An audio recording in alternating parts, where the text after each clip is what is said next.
ओम शांति। अॼु मिले तारीख़ 11/7/2024। मिठा मिठा बाप दादा चवनि था मीठी मीठी ॿार सन अवस्था अर्थात अशरीरी ठहण जो हाणे समय आहे। हिन अवस्था में रहण जो अभ्यास करो।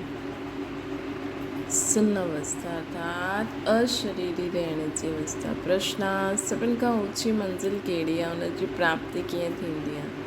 उत्तर आहे संपूर्ण सिविलाइज़ थियणु इहे ई ऊच मंज़िल आहे। कर्मेंद्रियनि में जरा बि चलाइमान न हुजे तॾहिं ई संपूर्ण सिविलाइज़ ठहींदासीं।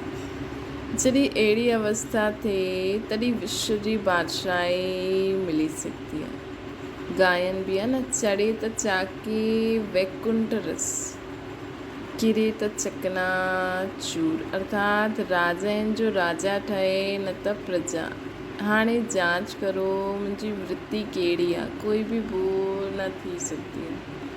ओम शांति। आत्म अभिमानी थी करे विहणो आहे। असां सभिनि खे आत्म अभिमानी थी करे विहणो आहे। बाप ॿारनि खे सम्झाईंदा आहिनि कि पंहिंजे खे आत्मा सम्झो।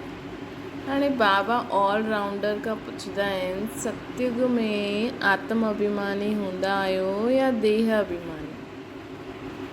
हाणे बाबा ऑलराउंडर खां पुछंदा आहिनि। ऑलराउंडर शायदि दादी जेका हुया ऑलराउंडर दादी, कि हुन खां पुछंदा आहिनि सतयुग में आत्म अभिमानी हूंदा आहिनि या देह अभिमानी? हुते त ऑटोमेटिकली आत्म अभिमानी रहंदा आहिनि, घड़ी घड़ी यादि करण जी दरकार न रहंदी आहे। हा, हुते इहे सम्झंदा आहियूं हाणे इहो शरीर वॾो थियो आहे, हाणे हिनखे छॾे ॿियो नयो वठिणो आहे।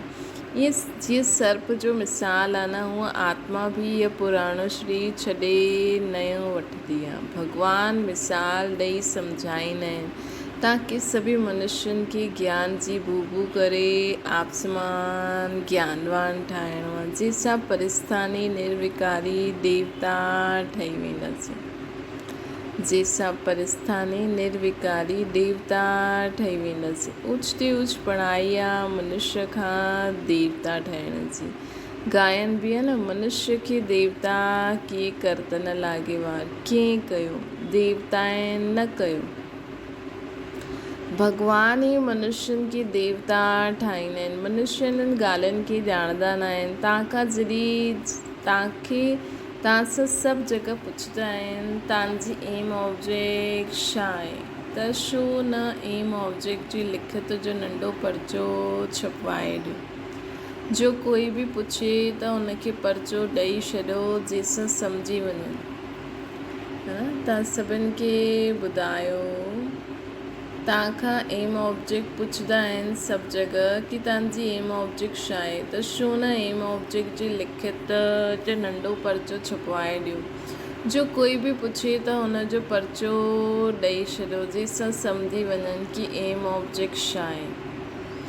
बाबा ॾाढो सुठी रीति सम्झायो अथई। हिन समय कलयुगी पतित दुनिया आहे जंहिंमें महान अपरंपार दुख आहे। हाणे असां मनुष्य खे सतयुगी पावन महान सुखधाम में वठी वञण जी सर्विस करूं था। हाणे असां छा था करूं? मनुष्य खे सतयुगी पावन महान सुखधाम में वठी वञण जी सर्विस करूं था। वह रास्तो ॿुधायूं था। ईअं न असां अद्वैत नॉलेज ॾींदा आहियूं। बाबा असांखे छा ॿुधायो अथई? सतयुगी महान पावन सुखधाम में वञण जो रास्तो ॿुधायो अथई।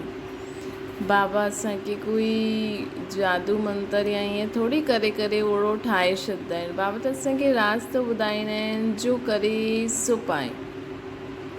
ईअं न असां अद्वैत नॉलेज ॾींदा आहिनि। उहो माण्हू शास्त्रनि जी नॉलेज खे अद्वैत नॉलेज सम्झंदा आहिनि। वास्तव में उहो कोई अद्वैत नॉलेज न आहे। अद्वैत नॉलेज लिखण बि रॉन्ग आहे। मनुष्य खे क्लियर करे ॿुधाइणो आहे, अहिड़ी लिखत छपियल हुजे जो झटि सम्झी वञनि कि हिननि जो उद्देश्य छा आहे। अहिड़ी लिखत छपल हुजे जो झटि सम्झी वञनि हिन जो उद्देश्य छा आहे। कलयुगी पतित भ्रष्टाचारी मनुष्य खे असां अपार दुखनि सां कढी करे सतयुगी पवित्र श्रेष्ठाचारी अपार सुखनि जी दुनिया में वठी हलंदा आहियूं। बाबा हीअं ऐसे ॿारनि खे ॾींदा आहिनि की छा लिखूं, की माण्हू झटि सम्झी करे पढ़ी करे सम्झी वठनि की हिननि जो उद्देश्य छा आहे। अहिड़ो क्लियर करे लिखिणो आहे। सभु जॻह अहिड़ी तव्हांजी लिखत हुजणी खपे, झटि उहा कढी करे ॾेई वञणी खपे त सम्झनि असां दुखधाम में आहियूं, गंद में पिया आहियूं। मनुष्य कोई सम्झंदा थोरी आहिनि की असां कलयुगी पतित दुखधाम जा मनुष्य आहियूं। मनुष्य कोई सम्झंदा थोरी आहिनि की असां कलयुगी पतित दुखधाम जा मनुष्य आहिनि। इहे असांखे अपार सुखनि में वठी वेंदा। इहे मनुष्य सम्झंदा न आहिनि। त अहिड़ो हिकु सुठो पर्चो ठाहिणो खपे जीअं बाबा छपवायो अथई, सतयुग आयो या कलयुगी, परंतु मनुष्य सम्झंदा थोरी आहिनि। रत्ननि खे बि पथर सम्झी करे फेंके ॾींदा आहिनि। इहे ज्ञान रतन आहे न, बाबा चवनि था इहे ज्ञान रतन आहे। उहे सम्झंदा आहिनि शास्त्रनि में रतन आहिनि। तव्हां क्लियर करे अहिड़ो ॻाल्हायो जो सम्झनि की हिते त अपार दुख आहे। दुखनि जी बि लिस्ट आहे न, कम से कम 101 त ज़रूरु हूंदा। हिन दुखधाम जे में अपार दुख आहिनि। इहे सभु लिखो, सॼी लिस्ट कढो। ॿिए तरफ़ पोइ अपार सुखनि, उते दुख जो नाम निशान न आहे। पोइ दुख जी भेट में पोइ सुख बि लिखो। पोइ उन्हनि खे ॿुधायो हिन दुनिया में ईअं आहे, हिन दुनिया में एतिरा सुख आहिनि, लेकिन उते वञण जी कंडीशन छा आहे, उते कीअं वञी सघंदा आहियूं, उनजो रास्तो बि ॿुधाए छॾियो। पोइ जो ओटे सो अर्जुन, जो सम्झे उहो पाए। जे माण्हू ॿुधाईंदा आहिनि न की ॾिसो हिन में इहा विशेषता आहे, हिन में इहा विशेषता आहे, हाणे तव्हांखे छा खपे। पोइ जो जंहिंजी बुद्धि हूंदी आहे उहो अनुसार हलंदो आहे। असां उहो राज्य अथवा सुखधाम स्थापना करूं था त झटि मनुष्य जो मुख बंदि थी वेंदो। इहे कोई सम्झंदा थोरी आहिनि की हिन समय दुखधाम आहे। इहे कोई सम्झंदा न आहिनि की हिन समय दुखधाम आहिनि। इन्हनि खे उहे स्वर्ग सम्झी वेठा आहिनि। वॾा वॾा महल, नया नया मंदर आदि ठाहींदा रहंदा आहिनि। वॾा वॾा महल ऐं वॾा वॾा मंदर आदि ठाहे करे सोचंदा आहिनि इहो ई स्वर्ग आहे। छोजी उहो सुख पाइण लाइ मनुष्यनि खे न विकार छॾिणो पवंदो। जॾहिं विकार जी ॻाल्हि ईंदी आहे न, लसन प्याज जी ॻाल्हि ईंदी आहे, या कोई नॉनवेज खाइण वारो हुजे त हुनखे त इहे ई लॻंदो न भई मुंहिंजे लाइ त इहे ई सभु कुझु खाइणु सुख जी ॻाल्हि आहे। उहो त सोचंदा आहिनि कल्ह के ॾिठो, असां त अॼु ई खाई पी ऐश करो। त बाबा असांखे चवनि था की इहे कोई सम्झंदा थोरी आहिनि की हिन समय दुखधाम आहे। हिन खे त उहे स्वर्ग सम्झी वेठा आहिनि। वॾा वॾा महल, नया नया मंदर आदि ठाहींदा रहंदा आहिनि। इहे थोरी ॼाणंदा आहिनि की सभु ख़त्मु थियणो आहे। इहे न ॼाणंदा आहिनि की सभु ख़तमु थियणो आहे। इन खे ई उहो स्वर्ग सम्झी वेठा आहिनि।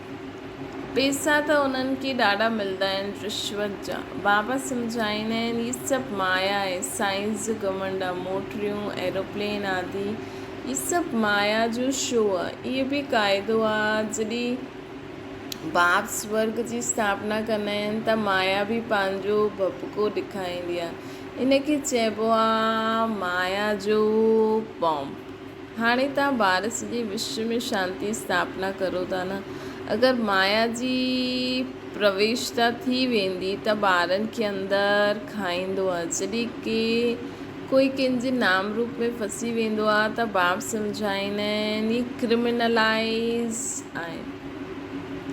अगरि माया जी हुते प्रवेशता थी वेंदी आहे त ॿारनि, अगरि माया जी किथे प्रवेशता थी वेंदी आहे हिन समय त ॿारनि खे अंदरि खाईंदो आहे। जॾहिं कोई कंहिंजे नाम रूप में फसी वेंदो आहे त बाप सम्झाईंदा आहिनि ही क्रिमिनलाइज़ आहिनि। कलयुग में आहे क्रिमिनलाइज़ेशन, सतयुग में आहे सिविलाइज़ेशन। हिन देवताउनि जे अॻियां सभु मथो टेकंदा आहिनि। तव्हां निर्विकारी, असां विकारी। हिन करे बाप चईंदा आहिनि हर हिकु पंहिंजी अवस्था खे ॾिसे। वॾा वॾा सुठा महारथी पंहिंजे खे ॾिसनि। असांजी बुद्धि कंहिंजे नाम रूप में त न फसदी आहे। फलानी ॾाढी सुठी आहे, ईअं करे कुझु अंदरि ईंदो आहे त असांखे पूरो चेक करिणो आहे कि असांजी बुद्धि किथे फसदी त न आहे।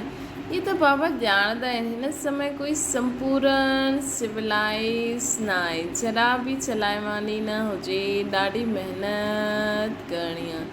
कोई वीलो ई हीअं हूंदो, अखियूं कुझु न कुझु धोखो ज़रूरु ॾींदा आहिनि। ड्रामा कंहिंजी सिविलाइज़ जल्दी न ठाहींदो आहे। ख़ूब पुरुषारत करे पंहिंजी जांच करो। असांजी काथे बि अख न डूबे, कंहिं बि पदार्थ में बि अख न डूबे। सिर्फ़ु अख डूबे त हिकु बाप में। ख़ूब पुरुषारत करणा आहिनि। काथे असांजी अखियूं धोखो त न ॾींदियूं आहिनि। विश्व जो मालिक ठहण ॾाढी वॾी मंज़िल आहे। चढ़े त चाके वैकुंठ रस अर्थात राजाउनि जो राजा ठहींदा आहिनि। किरे त प्रजा में हली वेंदा आहिनि। अॼुकल्ह त चईंदा आहिनि विकारी ज़मानो आहे। भल केतिरा वॾा आदमी हूंदा आहिनि, सम्झो क्वीन आहे, हुनजे अंदरि बि डर रहंदो आहे कि काथे कोई असांखे उड़ाए न ॾे। हर हिकु मनुष्य में अशांति आहे। कोई ॿार बि केतिरा अशांति फैलाईंदा आहिनि। तव्हां शांति स्थापना करो था त पहिरियों त तव्हां ख़ुदि शांत में रहो, तॾहिं ॿियनि में बि उहा भल भरंदो। हुते त ॾाढो शांती जो राज्य हलंदो आहे। अखियूं सिविलाइज़ ठही वेंदियूं आहिनि। हुते त ॾाढो शांती जो राज्य हलंदो आहे। अखियूं सिविल ठही वेंदियूं आहिनि हुते। त बाप चईंदा आहिनि पंहिंजी जांच करो। अॼु मुंहिंजी आत्मा जी वृत्ति कीअं थी वई आहे। हिन में ॾाढी महिनत करणी आहे। त बाप चईंदा आहिनि पंहिंजी जांच करो कि अॼु मुंहिंजी आत्मा जी वृत्ति कीअं थी वई आहे। इन में पंहिंजी ॾाढी महिनत आहे। पंहिंजी संभाल करणी खपे असांखे।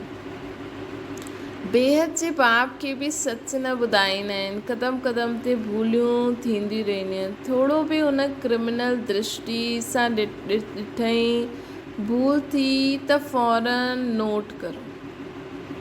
बाबा चवनि था थोरो बि हुन क्रिमिनल दृष्टि सां ॾिसंदा आहिनि, भूल थी वई त फ़ौरन नोट करिणो खपे असांखे कि असांजी काथे क्रिमिनल दृष्टि त न वई। क़दम क़दम ते भूलियूं थींदियूं रहंदियूं आहिनि।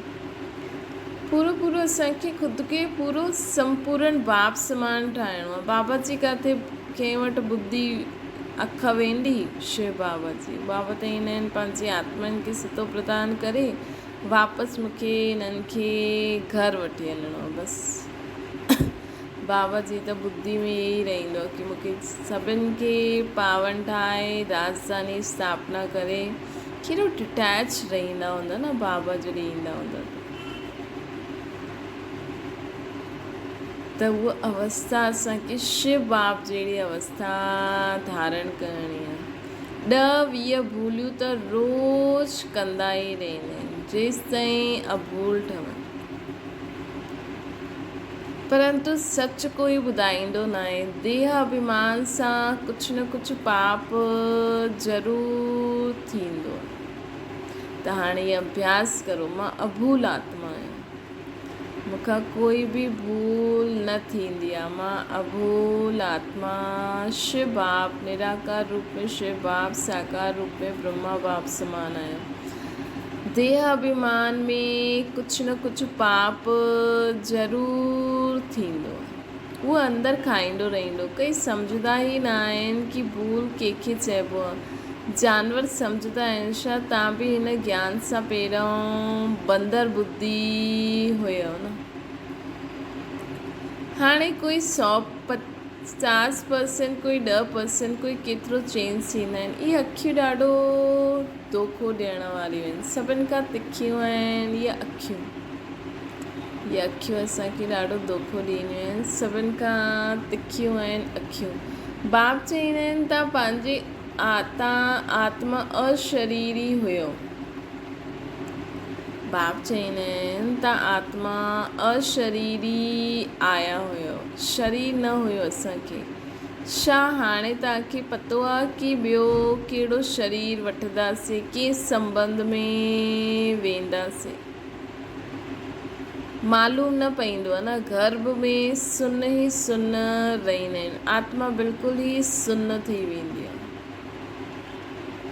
जॾहिं शरीर वॾो थिए तॾहिं पतो पए त तव्हांखे अहिड़ो ठही करे मथे वञिणो आहे पंहिंजे घर। बसि इहो पुराणो शरीर छॾे करे असांखे वञिणो आहे। पोइ जॾहिं शरीर वठंदा त स्वर्ग में पाट वॼाईंदा। पोइ जॾहिं शरीर वठंदा त स्वर्ग में पाट वॼाईंदा। सुन थियण जो हाणे समय आहे। हाणे असांखे पुराणो शरीर छॾे करे वञिणो आहे। हाणे असांखे सुन थी वञिणो आहे। जीअं गर्भ में आत्मा सुन थी वेंदी आहे न, हुनखे पंहिंजे पिछले जन्म जो कुझु बि पतो न हूंदो आहे। हीअं असांखे हाणे सुन थी वञिणो आहे। भला आत्मा संस्कार खणी वेंदी आहे। जॾहिं शरीर वॾो थींदो आहे तॾहिं संस्कार इमर्ज थींदा आहिनि। त बाबा चवनि था श्री हाणे असांखे इहो पुराणो भुलिजिणो आहे न, त इहे असांखे युक्ति इहे ॻाल्हियूं सम्झणियूं खपनि। कीअं आत्मा सभु कुझु भुलिजी वेंदी आहे, त मूंखे बि पुराणो कुझु बि यादि न हुजिणो खपे। हाणे तव्हांखे घर वञिणो आहे, इन करे पुराणी दुनिया जो हिन शरीर जो भान उड़ाए ॾियणो आहे। कुझु बि यादि न रहे असांखे। परहेज़ ॾाढी रखणी आहे। परहेज़ ॾाढी रखणी आहे। जो अंदर में हूंदो उहो ई ॿाहिरि निकिरंदो। जो अंदर में हूंदो उहो ई ॿाहिरि निकिरंदो आहे। शिव बाबा जे अंदर में बि ज्ञान आहे। मुंहिंजो बि पार्ट आहे। मुंहिंजे लाइ ई चईंदा आहिनि ज्ञान जो सागर। महिमा ॻाईंदा आहिनि न, अर्थ कुझु बि न सम्झंदा आहिनि। हाणे तव्हां अर्थ सहित ॼाणंदा आहियो। बाक़ी आत्मा जी बुद्धि अहिड़ी वर्थ नॉट अ पेनी थी वेंदी आहे। हाणे तव्हां कुझु बि बाबा चवनि था कि हाणे तव्हां अर्थ सहित ॼाणंदा आहियो। बाक़ी आत्मा जी बुद्धि अहिड़ी वर्थ नॉट अ पेनी थी वेंदी आहे। हाणे बाप केतिरो असांखे बुद्धिवान ठाहींदो। मनुष्य वटि त करोड़ो पदम आहिनि। इहे माया जो पांप आहे। साइंस में जो पंहिंजे कम जी चीजूं आहिनि उहे हुते बि हूंदियूं। उहे ठाहिण वारा हुते बि हूंदा। राजा त न ठाहींदो न। इहे माण्हू पिछाड़ी में तव्हां वटि ईंदा, पोइ ॿियनि खे सेखारींदा। ॿियनि खे बि हिकु बाप सां तव्हां केतिरा सिखंदा आहियो न। हिकु बाप ई दुनिया खे छा खां छा ठाहे ॾींदो आहे।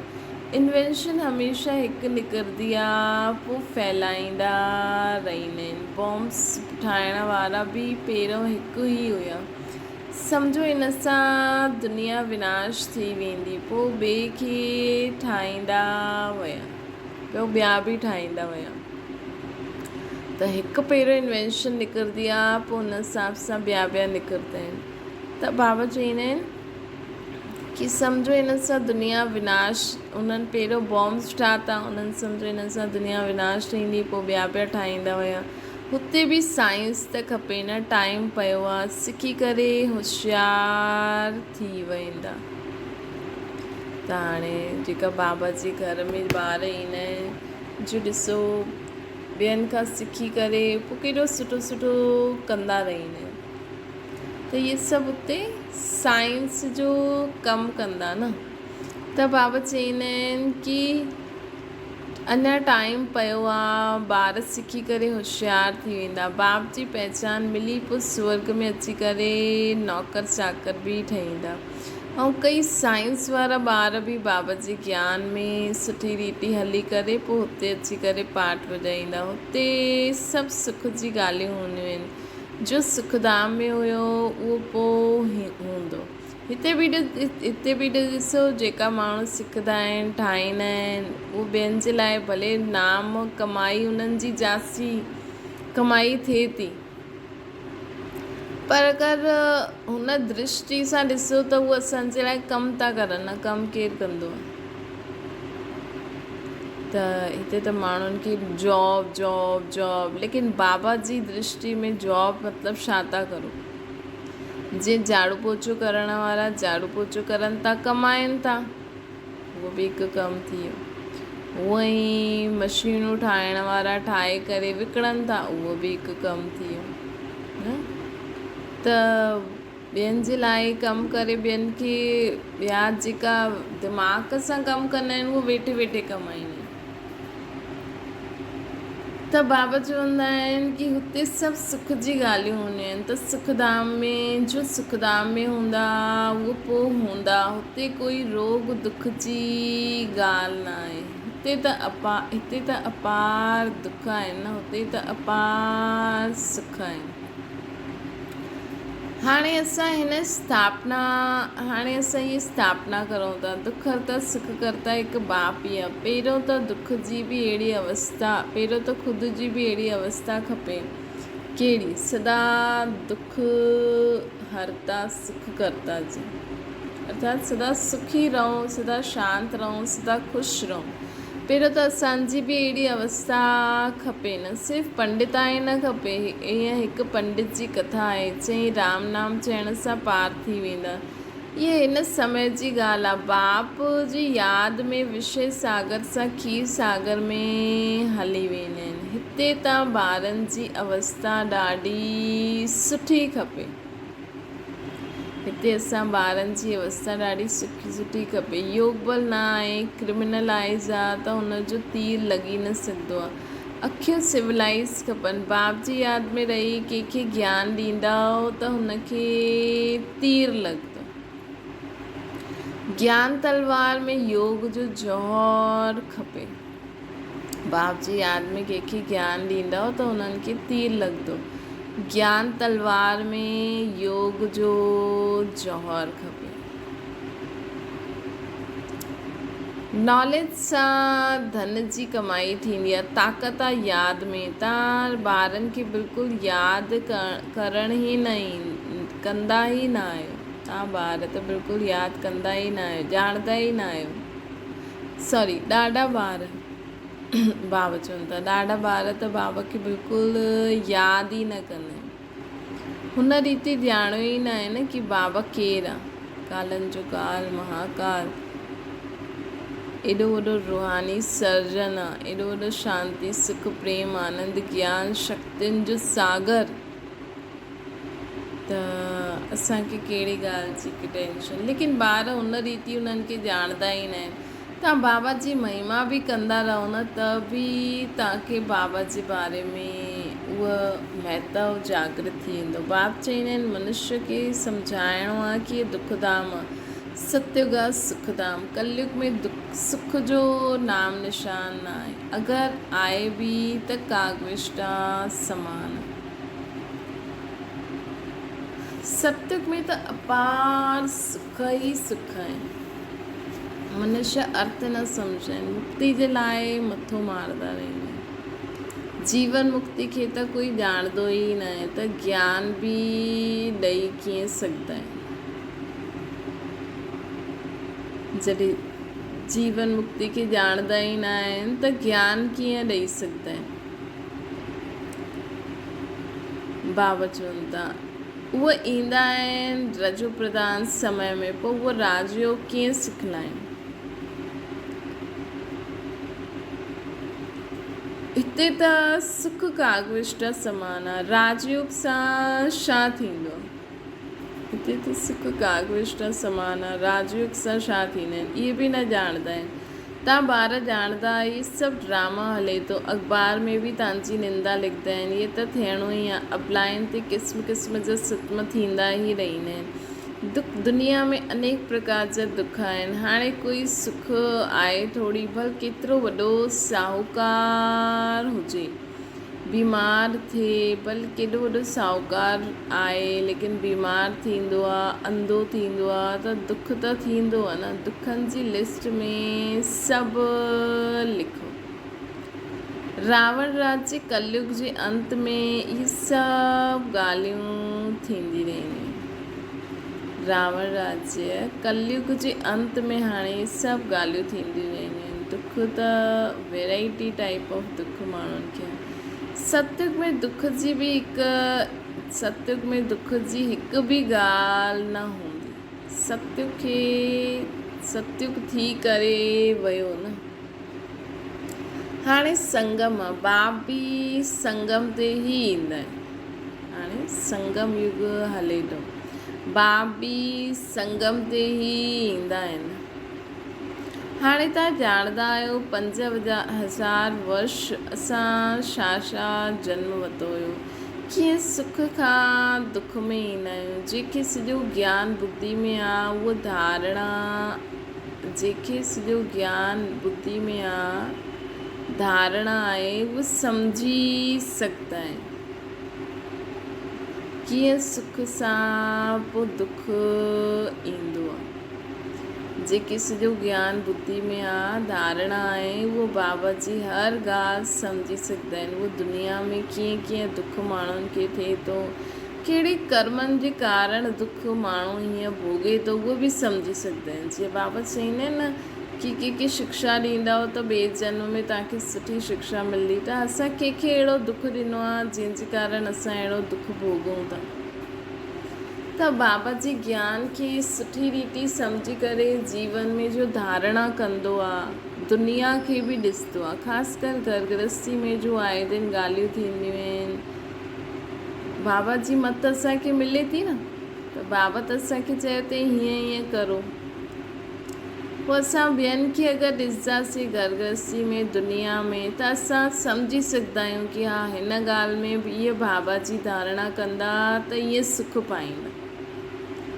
इहे बि जीअं असां रूहानी सर्जन आहियूं न, त इहे बि असां अगरि दुनिया में ॾिसंदा रहूं ऐं हुन हिसाब सां बाबा जो कहिड़ो पॉइंट, कहिड़ो गुण, कहिड़ी शक्ति उन्हनि खे खपे जंहिंसां उहो पंहिंजे दुखनि सां दूरि करे थी सघंदा आहिनि, त इहे बि असां ॼाणे सघंदा आहियूं, उन्हनि खे ॾेई सघंदा आहियूं। बजाए असां उन्हनि जी निंदा ग्लानी करे त असां उन्हनि खे उहो ॾियूं। जीअं सम्झो कोई उल्टे सुभाउ संस्कार वारो आहे, हर ॻाल्हि खे उल्टो ई सम्झंदो आहे। अगरि असां ॾिठोसीं, असां ॿुधियोसीं या असां सां ई हुनजो अहिड़ो व्यवहार थो हले त असां इहे न सोचूं कि उहो ईअं उल्टो सोचंदो। असां वटि दवायूं आहिनि न, ज्ञान गुण शक्तियुनि जी दवायूं आहिनि, उन्हनि मां उन्हनि खे ॾियो कि आत्मा बि सदा सुठो सोचे, सदा सिधो सोचे, सदा सभिनि सां मिली जुली करे रहे, कंहिंजी निंदा ग्लानी न करे, कंहिं ते शक न करे। त बाप तव्हां ॿारनि जी झोली भरंदा आहिनि। हाणे असांजो इहो कमु न आहे कि असां उन्हनि जी निंदा ग्लानी करूं। असांजो इहो कमु आहे कंहिंजी बि अवगुण, बुरो सुभाउ संस्कार ॾिसंदे हुए, ॿुधंदे हुए असांखे हुननि खे छा दवाई ॾियणी आहे। कुझु बि न त कम से कम उन्हनि खे इहा शुभ भावना ॾेई छॾो कि इहा बि आत्मा सुठी थी वेंदी, इहे बि पंहिंजे बुरे सुभाउ संस्कारनि खां मुक्त थी वेंदी। गायन बि आहे न, धन दिए धन न खुटे। धन दान न कंदा आहियो त गोया हुननि वटि आहे ई न, त पोइ मिलंदो बि न। हिसाब आहे न, ॾींदा ई न आहिनि त मिलंदो छा, वृद्धि किथां थींदी। इहे सभु अविनाशी ज्ञान रतन आहिनि।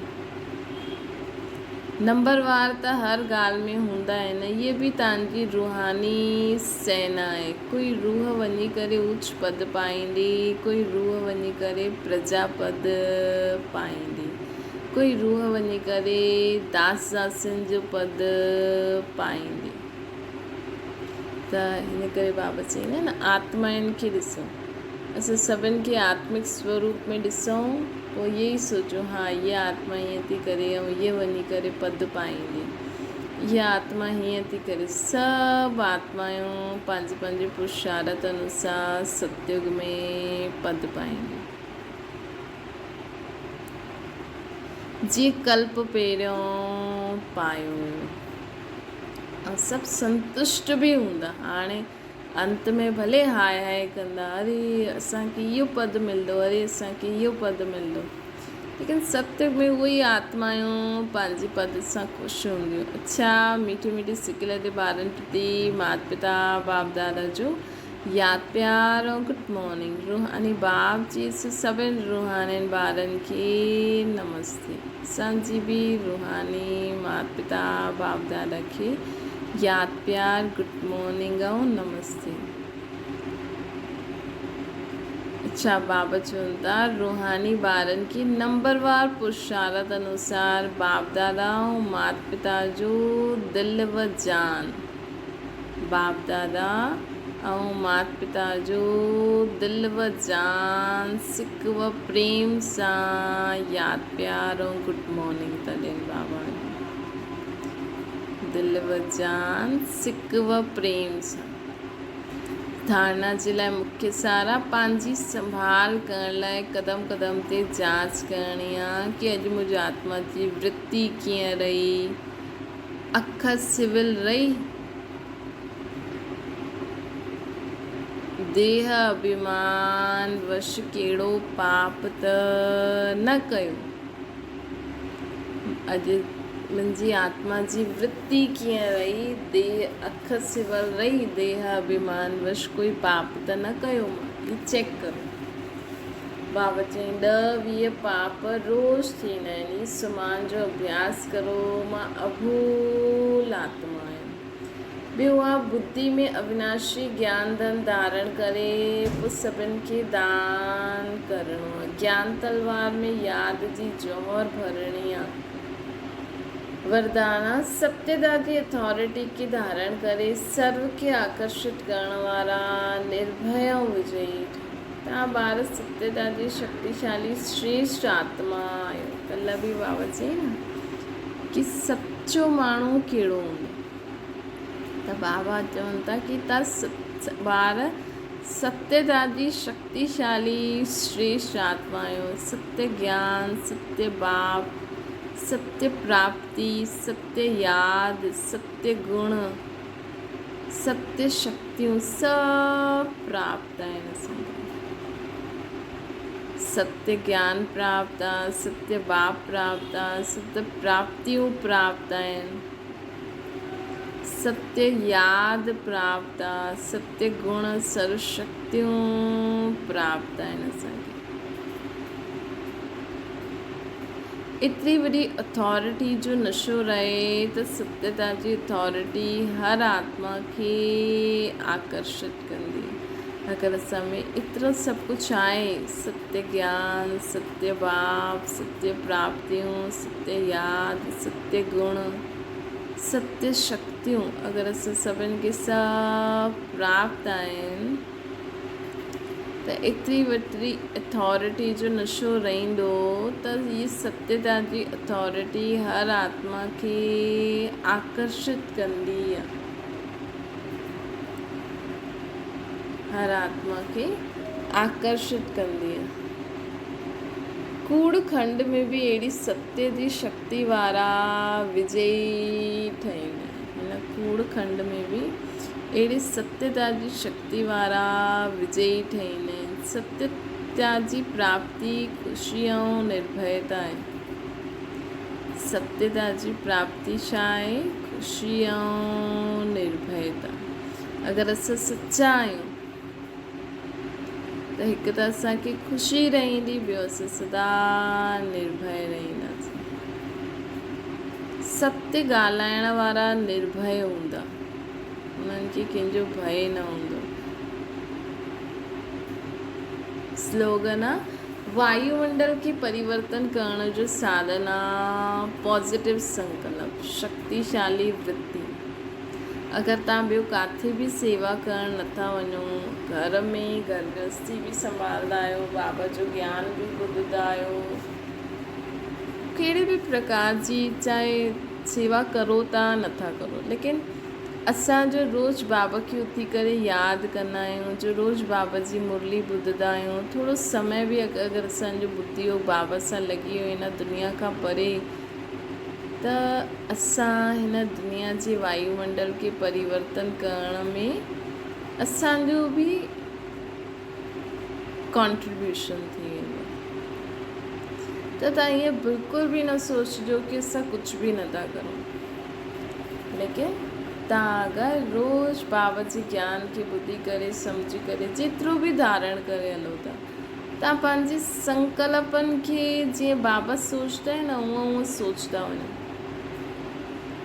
त हिन दुनिया जो वायुमंडल परिवर्तन थींदो वेंदो। त असांजी पॉज़िटिव संकल्प कहिड़ा हूंदा आहिनि? जो बाप जा संकल्प आहिनि। असांजा पॉज़िटिव संकल्प ऐं शक्तिशाली वृत्ति। ईअं न सोचो कि ईअं त थींदो ई आहे, न हाणे खां न थींदो, छो स्वर्ग अचण वारो आहे। हाणे हीअ पुराणी रीति बोल चाल व्यवहार संबंध संपर्क न थियणो। ईअं न चइणो कि अरे ॿार त ईअं कंदा ई आहिनि, न हाणे खां न करणा खपनि, गुस्से में न चइणो आहे। पंहिंजी शक्तिशाली शुद्ध संकल्प बाप जी यादि में असां संकल्प करो, बसि हाणे खां कोई बि ॿार हिन दुनिया में ज़िद न कंदो। सभु सत्युगी गोल्डन एजेड आत्मायूं ठही वेंदियूं। हीअं न सोचो दुनिया में त गंद आहे ई, दुनिया वारा त ईअं ई सोचता आहिनि, गंदी दृष्टि। बसि हाणे खां हिन दुनिया में कोई बि हिक ॿिए जे मथां गंदी दृष्टि न रखंदो। बसि हा, अॼु खां कोई बि न रखंदो। जॾहिं असां ॾिसो शिव बाबा आया, शिव बाबा त चवनि ई था हीअ दुनिया स्वर्ग ठहिणी आहे, त अची वई छा स्वर्ग? धीरे धीरे ठहे थी न, छो जी बाबा चाहे त हिकु सेकेंड में ठाहे सघंदा आहिनि, लेकिन बाबा असांखे ज्ञान ॾेई असांखे शक्ति ॾियनि था। त असां जेतिरो ई संकल्प कंदासीं हीअ दुनिया बसि स्वर्ग थी वई, स्वर्ग बसि सभिनि जी दृष्टि वृत्ति बोल चाल शुद्ध थी वियो, अॼु हाणे ई थी वियो। त मतिलबु असांखे हिन संकल्प हिन बोल सां आत्माउनि में शुद्धि ईंदी आहे। त अगरि कोई कपिड़े में दाग हुजे, अगरि असां हुनखे ज़्यादा ई हिकदमि हिकु साथ रगड़ूं त फटी वेंदो। त असांखे कपिड़ो फाड़णो बि न आहे, दाग बि हटाइणो आहे, त हुनखे धीरे धीरे कंदासीं न। त हीअं ई बाबा बि चवनि था कि मां तव्हां द्वारा हिन दुनिया खे परिवर्तन कंदो आहे। अगरि असां जास्ती जल्दी आत्माउनि खे करणु चाहींदासीं त किथे आत्माऊं डिस्टर्ब न थी वञनि। इन करे सभिनि खे पंहिंजो पंहिंजो समय ॾींदा आहिनि, लेकिन जॾहिं पूरी 16,108 आत्माऊं जॾहिं रेडी थी वेंदियूं, पोइ समय न रुकंदो। जॾहिं मथां खां सभु आत्माऊं हेठि अची वेंदियूं, असां बि रेडी थी वेंदासीं, पोइ समय बि अची वेंदो, पोइ बाबा कंहिंजे लाइ न रुकंदा, पोइ जल्दी जल्दी सभिनि खे शुद्ध ठाहे मथे वठी वेंदा। त वायुमंडल खे परिवर्तन करण जो साधना पॉज़िटिव संकल्प ऐं शक्तिशाली वृत्ति। अच्छा, ओम शांति। बाबा की याद करो।